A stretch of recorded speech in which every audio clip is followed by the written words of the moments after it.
कल्पना कीजिए एक ऐसी जगह की जहां सूरज की रोशनी कभी नहीं पहुंचती। चारों तरफ सिर्फ अंधेरा ही अंधेरा है, इतना गहरा कि वहां देखना तो दूर की बात, सोचना भी मुश्किल हो जाए। जहां तापमान ऑलमोस्ट फ्रीजिंग होता है और पानी का प्रेशर इतना हाई कि इंसानी बॉडी वहां कुछ ही सेकंड्स में क्रश हो जाए।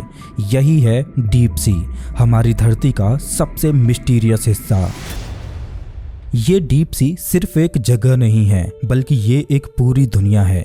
और सबसे हैरानी की बात यह है कि हमारी धरती का लगभग 70% हिस्सा पानी से ढका हुआ है, लेकिन वैज्ञानिक कहते हैं कि ओशियन का करीब 80% हिस्सा अभी तक अनएक्सप्लोर्ड है।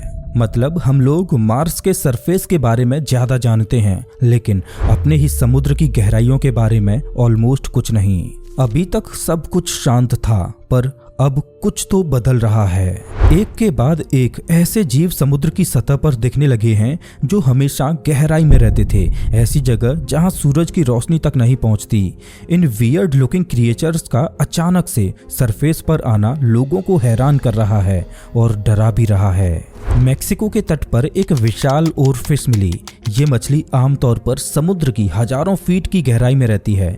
जब लोगों ने इसे वापस पानी में धकेला तो वो फिर से किनारे पर लौट आई, बार बार, जैसे कुछ ऐसा हो जिससे वो अंदर वापस नहीं जाना चाहती हो। फिर इंडिया के केरला में अचानक से हजारों मछलियां एक साथ समुद्र के किनारे आ गईं। ऑस्ट्रेलिया में 150 से भी ज्यादा किलर व्हेल्स किनारे पर फंसी पाई गईं, कई तो उनमें से मारी जा चुकी थीं। ऐसे ही कई और एग्जाम्पल्स हैं और इन सब का एक पैटर्न है। जब भी ऐसे डीप सी क्रिएचर्स सरफेस पर आए हैं तो उसके कुछ ही समय बाद कोई बड़ी नेचुरल डिजास्टर आई है, जैसे अर्थक्वेक या सुनामी। जापान की लोक कथाओं में कहा जाता है कि जब समुद्र का देवता नाराज होता है तो वो इन रेयर मछलियों को सतह पर भेजता है, वार्निंग के तौर पर।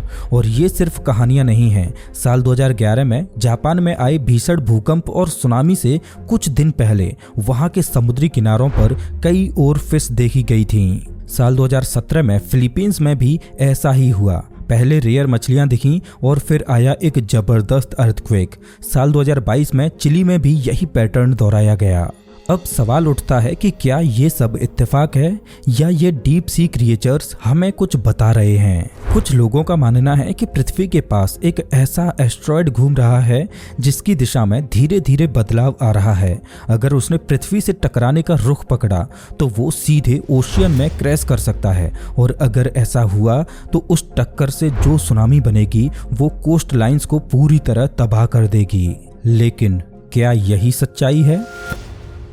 जब भी हम समुद्र के बारे में सोचते हैं तो हमें बस एक नीली सतह दिखाई देती है, लेकिन उस सरफेस के नीचे छिपी है एक लेयर्ड दुनिया, एक ऐसी स्ट्रक्चर जो दिखती तो नहीं लेकिन हर लेवल पर उसमें कुछ न कुछ सीक्रेट्स जरूर छिपे हैं। ओशियन को जनरली 5 मेजर जोन्स में डिवाइड किया गया है और सबसे ऊपर होता है सनलाइट जोन, इसे एपीपेलाजिक जोन भी कहते हैं। यहीं पर आपको दिखती हैं वो चमकीली मछलियां, कोरल रीफ्स और डॉल्फिन्स जैसे क्रिएचर्स। यहाँ तक सूरज की रोशनी पहुँच पाती है, इसीलिए यहाँ फोटोसिंथेसिस भी होती है। लेकिन जैसे ही आप नीचे जाते हैं तो आप पहुंचते हैं ट्विलाइट जोन में, या कहें मीसोपेलाजिक जोन में। यहाँ लाइट बहुत ही फेंट होती है, ऑलमोस्ट डिम ट्विलाइट जैसा इन्वायरमेंट। यहाँ का टेम्परेचर ड्रॉप होने लगता है और यहाँ की मछलियाँ थोड़ी अजीब दिखने लगती हैं। लॉन्ग टीथ, बल्गिंग आइज और बॉडी का अनयूजुअल शेप। उसके बाद आता है मिडनाइट जोन यानी बैथीपेलाजिक जोन। यहाँ पर डार्कनेस परमानेंट है, पूरी तरह काला अंधेरा, एकदम जीरो लाइट। यहाँ मिलने वाले जीव बायोलुमिनेसेंट होते हैं, यानी वो खुद से लाइट प्रोड्यूस करते हैं, जैसे कि एंगलर फिश, वो क्रीपी लुकिंग मछली जिसके माथे पर एक ग्लोइंग एंटीना जैसा लटका होता है जो वो अपने शिकार को अट्रैक्ट करने के लिए उपयोग करती है। इसके बाद आता है एबाइसल जोन। ये तो इतनी डेप्थ में है कि यहाँ पर टेम्परेचर फ्रीजिंग के आसपास रहता है। यहाँ का प्रेशर इतना ज़्यादा होता है कि सबमरीन जैसी मशीनें भी मुश्किल से काम कर पाती हैं। और सबसे नीचे है हडल जोन। यह वो डेप्थ है जहां ट्रेंचेज होती हैं, जैसे मैरियाना ट्रेंच। ये दुनिया की सबसे गहरी जगह है। यहाँ का प्रेशर इतना इंटेंस है कि इंसान का शरीर पल भर में चूर चूर हो सकता है। अब सोचिए ऐसे एनवायरनमेंट में रहने वाले जीव जो लाखों सालों से इन हार्श कंडीशंस के लिए इवॉल्व हुए हैं, अगर वो क्रिएचर्स अब समुद्र की सतह की ओर आ रहे हैं तो ये कितनी अनयूजुअल बात है। गहरे समुद्र में पाए जाने वाले क्रिएचर्स किसी एलियन स्पीसीज जैसे लगते हैं। Angler fish, vampire squid, barrel eye fish, gulper eel, ये सब दिखने में इतने स्ट्रेंज होते हैं कि इन्हें देखकर कोई भी पहली बार में शॉक्ड रह जाए। कुछ की बॉडी इतनी पतली होती है ताकि वो हाई प्रेशर को टॉलरेट कर सकें। कुछ इतने स्लो मूविंग होते हैं कि उनके मोशन को डिटेक्ट करना भी मुश्किल होता है, और कुछ तो इतने रेयर हैं कि उन्हें आज तक सिर्फ 2 या 3 बार ही देखा जा सका है। इन क्रिएचर्स के पास इवॉल्व करने के अलग अलग तरीके हैं, जैसे अंधेरे पानी में अपने आप को गायब कर लेना, ग्लोइंग ऑर्गन्स के द्वारा अपने शिकार को अट्रैक्ट करना, और इनकी मेटाबॉलिज्म इतनी स्लो होती है ताकि वो अपनी एनर्जी को बिना खाए कई दिनों तक सेव कर सकते हैं। अब अगर ऐसे माहौल में रहने के बावजूद ये जीव सतह पर आने को मजबूर हो रहे हैं, तो इसका मतलब है कि या तो उनका डीप हैबिटेट डिस्टर्ब हो चुका है या वहाँ कुछ बहुत बड़ा चेंज हो रहा है, और शायद यही बदलाव इंसानों के लिए भी खतरे की घंटी है। अब सवाल ये उठता है कि जो जीव लाखों सालों से समुद्र की अंधेरी और खतरनाक गहराइयों में रह रहे थे, वो अब अचानक से सरफेस की तरफ क्यों आ रहे हैं? क्या ये सिर्फ कुछ रेयर केसेज हैं या इसके पीछे कोई बहुत बड़ा कारण छुपा है? विज्ञान इस सवाल का जवाब तलाशने में जुटा है, और अभी तक इसके कुछ बहुत ही स्ट्रॉन्ग और आई ओपनिंग एक्सप्लेनेशंस सामने आए हैं। ओशियन वार्मिंग, बढ़ता हुआ समुद्र का तापमान। पिछले कुछ दशकों में समुद्र का टेम्परेचर लगातार बढ़ रहा है। क्लाइमेट चेंज की वजह से ग्लेशियर्स पिघल रहे हैं, पोलर आइस कम हो रही है, और समुद्र के सरफेस का पानी पहले से कहीं ज़्यादा गर्म हो चुका है। ये गर्मी सिर्फ ऊपर ही नहीं बल्कि नीचे तक पहुंच रही है, और डीप सी क्रिएचर्स जो ठंडे और स्टेबल एनवायरनमेंट के लिए इवॉल्व हुए हैं, उनके लिए ये बदलाव जानलेवा साबित हो रहा है। जब नीचे का टेम्परेचर भी डिस्टर्ब होने लगे तो इन जीवों को सर्वाइवल के लिए दूसरी जगहों की तलाश करनी पड़ती है, और यही वजह है कि वो ऊपर की ओर माइग्रेट कर रहे हैं। ऑक्सीजन मिनिमम जोन्स, समंदर में घुटन। ओशियन में कुछ जगहों पर अब ऑक्सीजन लेवल इतना लो हो गया है कि वहाँ जीवों का सर्वाइव करना मुश्किल हो गया है। इनको ऑक्सीजन मिनिमम जोन्स कहा जाता है। वैज्ञानिक बताते हैं कि ग्लोबल वार्मिंग की वजह से ओशियन की सर्कुलेशन पैटर्न बदल रही है, जिसकी वजह से गहराई में ऑक्सीजन रिचार्ज नहीं हो पा रही। अब सोचिए, अगर कोई जीव हजारों मीटर नीचे रह रहा है और अचानक वहां सांस लेने के लिए ऑक्सीजन ना बचे तो वो कहाँ जाएगा? ऐसी सिचुएशन में उनके पास सिर्फ एक ही रास्ता बचता है, ऊपर की ओर आना, चाहे वहाँ की कंडीशंस उनके लिए अजीब और हॉस्टाइल ही क्यों ना हो। पॉल्यूशन, इंसानों की लापरवाही का असर। हर साल लाखों टन प्लास्टिक और टॉक्सिक केमिकल्स समंदर में फेंके जाते हैं। ये केवल सरफेस पर ही नहीं रहते, बल्कि लहरों की वजह से ये डीप जोन्स तक पहुंच जाते हैं। इन केमिकल्स से न सिर्फ वाटर क्वालिटी खराब होती है, बल्कि कई बार ये डायरेक्टली जीवों को चोट पहुंचाते हैं। उनके फीडिंग और रिप्रोडक्टिव पैटर्न्स डिस्टर्ब हो जाते हैं। डीप सी माइनिंग और अंडर वाटर ड्रिलिंग जैसी एक्टिविटीज ने भी सी फ्लोर को डिस्टर्ब करना शुरू कर दिया है। इमेजिन करो, एक ऐसी जगह जो लाखों सालों तक अनटच्ड थी, वहां अचानक से इंसानों की बड़ी बड़ी मशीनें आ जाएं, तो क्या वो क्रिएचर्स वहां आराम से रह पाएंगे? सोनार और नॉइस पॉल्यूशन। आजकल सबमरीन्स, शिप्स और मिलिट्री सोनार सिस्टम्स ओशियन में ऐसे साउंड वेव्स छोड़ते हैं जो कई किलोमीटर दूर तक ट्रेवल करते हैं। डीप सी क्रिएचर्स इन अल्ट्रा लाउड और अननेचुरल फ्रिक्वेंसीज के लिए कभी इवॉल्व ही नहीं हुए हैं। इन साउंड से उनके नर्वस सिस्टम पर असर पड़ता है, कई बार तो इंटरनल ब्लीडिंग तक हो जाती है। कुछ वेल्स और डॉल्फिन्स को तो ऐसे सोनार ब्लास्ट के बाद कंफ्यूज्ड होकर सरफेस पर आते हुए देखा गया है। कई बार बीच पर पहुंचकर वो फंसे हुए पाए गए हैं। अंडर वाटर अर्थक्वेक्स और प्लेट मूवमेंट्स। कई बार डीप सी क्रिएचर्स का सरफेस पर आना नेचुरल टेक्टोनिक एक्टिविटीज का भी अर्ली साइन होता है।